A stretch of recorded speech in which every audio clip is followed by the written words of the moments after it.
Welcome, I am Jane from Morning Dew Creations, and I am about to get started on this beautiful, I don't think it's antique, I think it's just vintage hutch.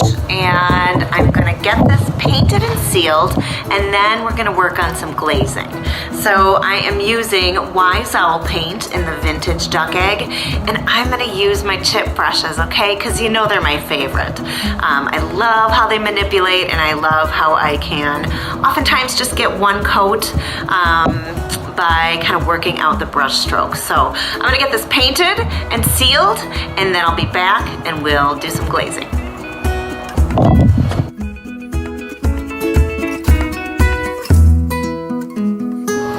Okay, I'm experiencing a lot of bleeds in here, and so what I'm gonna do is I'm gonna dry brush some of the Wise Owl River Rock over this, and then I'm gonna be excited to glaze it. So I will get going on some dry brushing, and then we'll be back for glazing.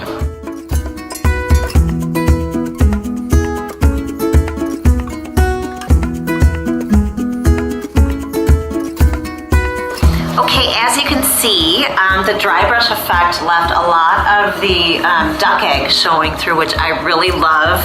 I am choosing to glaze today with General Finishes Winter White.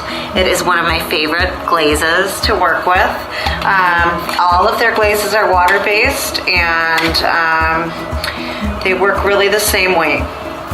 So one thing to note, I did add some of Wise Owl's varnish with the River Rock, so I didn't have to reseal it, okay? A really good tip when glazing is to seal first, because it helps your glaze to move around your piece. Glaze dries fast, okay? And so anything that you can have on ahead of time to help you is a good idea. So I'm going to work in little sections at a time because the glaze dries very quickly. You see all this? Yeah.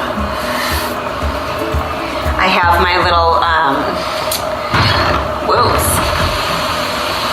my staining sponge, but I really like these for glazing too. This is just a piece of a sponge wrapped in terry cloth, and they're really easy to work with. And I love how they fit in my hand, and I also love how much material they pick up. So this is just adding kind of a frosty effect to the whole thing.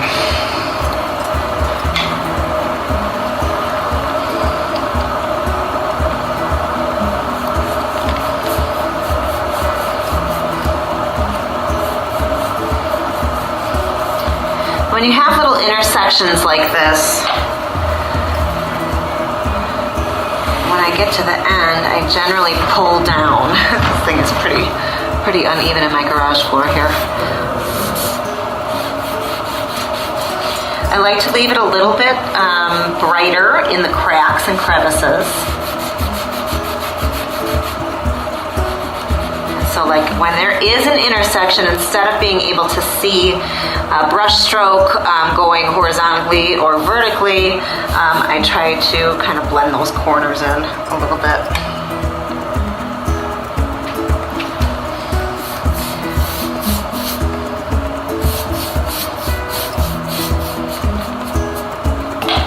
So the key to glazing is working quick.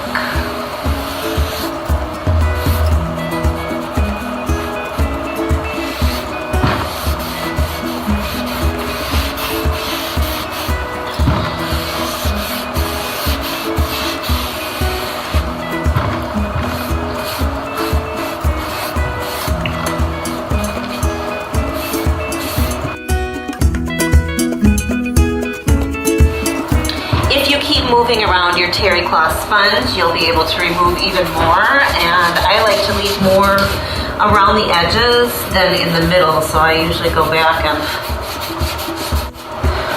work the inside a the outside. See how that's sticking in the edges? I love that. I'm just using the extra glaze that this staining pad is picking up and filling in here. I really want this outline to stand out a little bit more than the inside, so I'm just using less on the inside of this, around this, from the side, so it kind of pops up. Remember that your glaze dries really fast, so you do need to work quickly.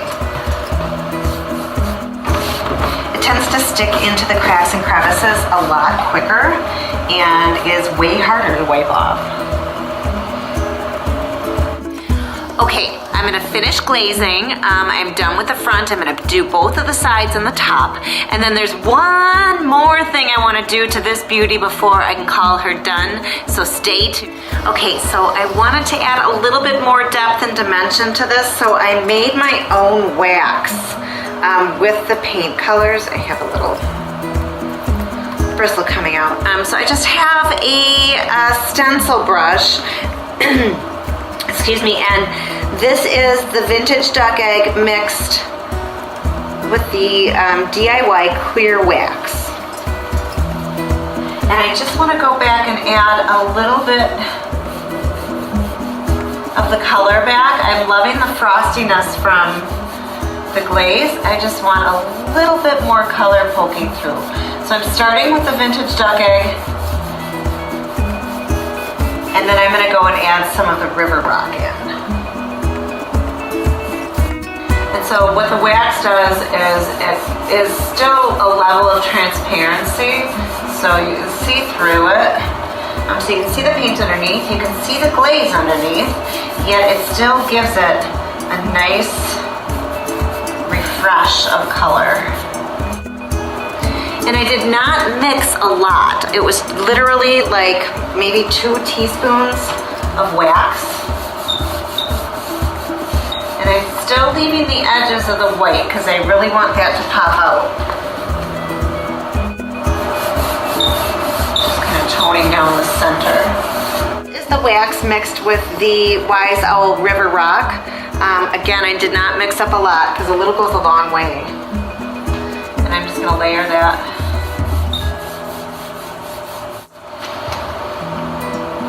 It's just really adding some depth back in. The glaze kind of took over, which is very pretty and frosty, but this has so many details that I want it to have a lot of movement. And so you do that by adding color. And the wax, like I said, is still transparent. Even though I added the color to it, you can see right through it. And it really is beautiful on top of the glaze. Okay, the wax is on. It needs to dry overnight, and so what I'm gonna do is I'm gonna get this into the store. I'm gonna clean it up. I'm going to use some of the Wise Owl Lemon Verbena salve on the inside of the shelves and the inside of the drawer down there. And then I'm gonna take a little bit of gel stain and freshen up the legs. So I will get it into the store and I will see you there.